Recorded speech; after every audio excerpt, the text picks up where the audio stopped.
now. Go for the win.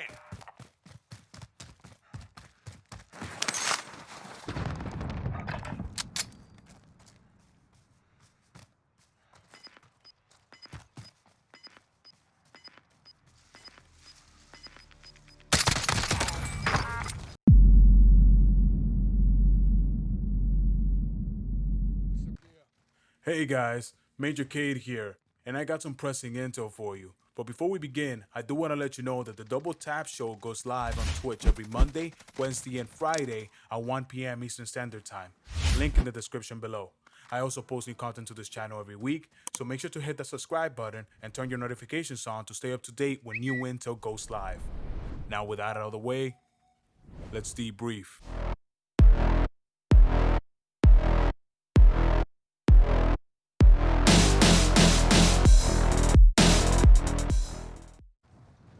There is a time to fight, and there's a time to go dark, just so you can scheme and plot. Know the difference. Every engagement will cost you something, whether that be a teammate, ammo, or armor plates. There comes a point in every battlefield where you must count your losses and replenish your strength. Warzone is a marathon, not a sprint. The low compress tactic is just a mental state of seeing the bigger picture. More specifically, it is the act of not throwing away the entire campaign for a single petty engagement. Low compression should always be used in two different occasions. First, when completing an objective, and second, when your forces are depleted. Trust me, I get it. There is an honor in outmaneuvering and outperforming an enemy, especially when you're outnumbered. But there's also an immense high level of stupidity of trying to engage a team of 4 with 1 armor plate and a Dragunov. Again, know the difference. Low compression is not a retreat tactic by any means. It is to see the current events and know that it will be futile to engage, and that it will be more beneficial in the long run to either collect supplies or get your team back in the AO. This tactic builds right on top of the tactic that we talked about in episode 2. You can check that out in the right link on the top right hand screen. It's a direct successor to the high compress tactic, in the sense that instead of using those visual and sound cues to make sure you're ready for the engagement, you're going to take that information and do the exact opposite instead. You're going to navigate around the threats and complete your current objective. The same way that a bat uses sonar to navigate through the night, use those red dots, those footsteps, that window breaking to lead you to the path of least resistance to get your team back into a fighting position. And I know, this contradicts everything that we discussed about in episode 4, the get good tactic. In that episode, we talked about working with the minimum, just to get the job done, and moving before you are ready, which is what I like to call killing on a budget.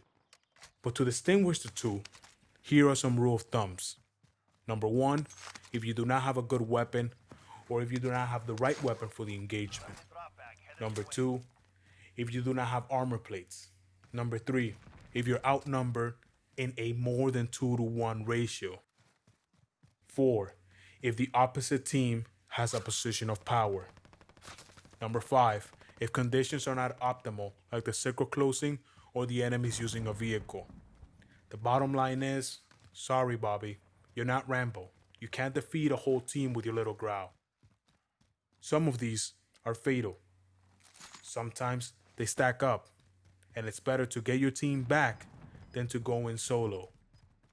There's a little quote that says, if you want to go fast, go alone, but if you want to go far, go together. In conclusion, I love me a good underdog story as much as the next guy, but I also cannot advocate for sending a man to the slaughter.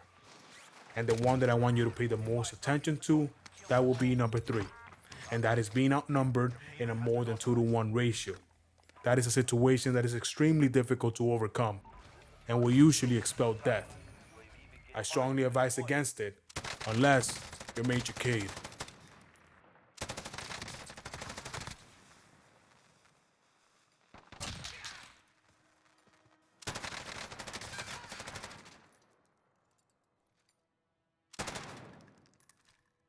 Sadly, you're not.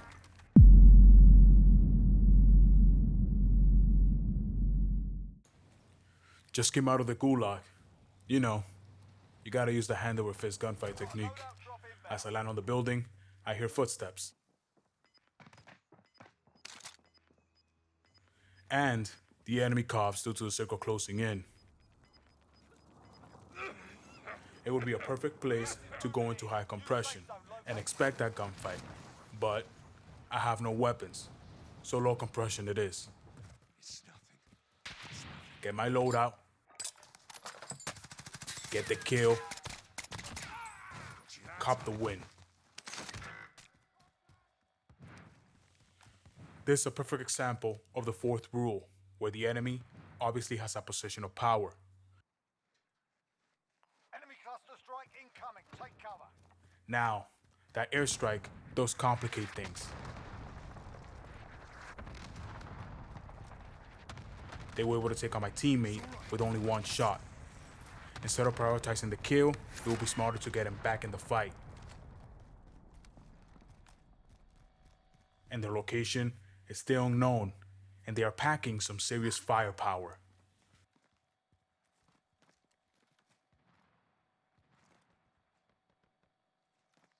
Moving.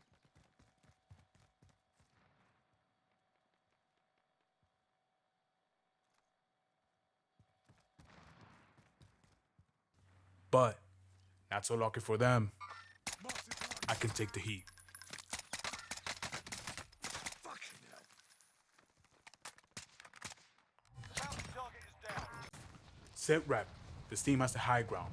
I'm also outnumbered 4-1, and I don't have the right weapons for the engagement. In this situation, engaging would just earn me an all-access pass to the main lobby. So, take the chopper, drop it on them.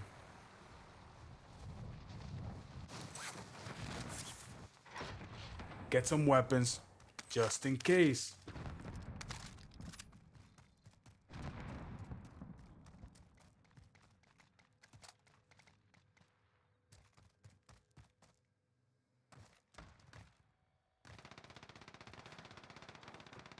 And get my teammate back. Enemy UAV overhead.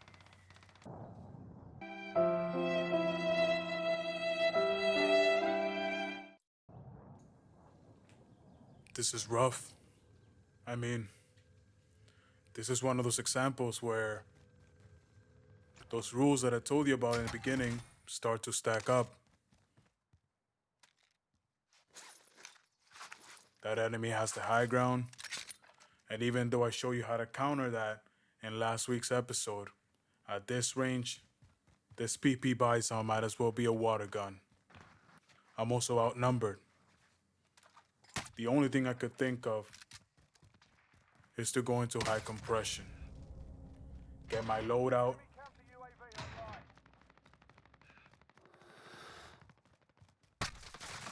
online. outmaneuver them, at least try, and big emphasis on try.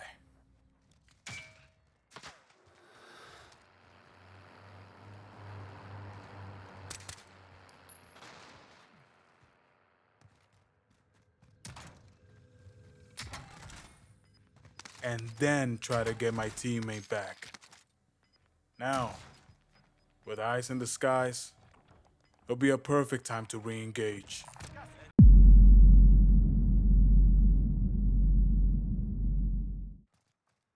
Oh, God.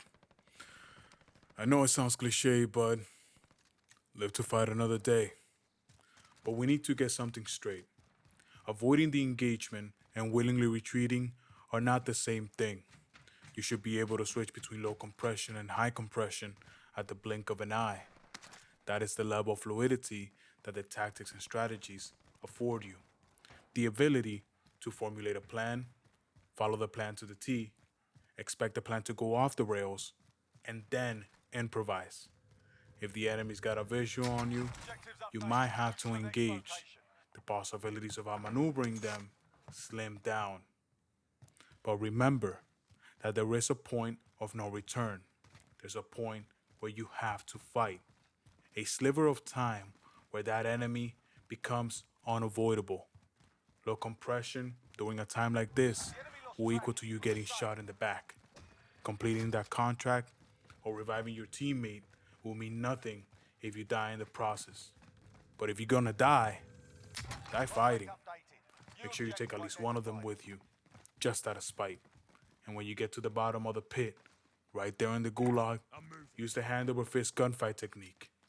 And then, when you get back into the AO, tell them that the Major taught you.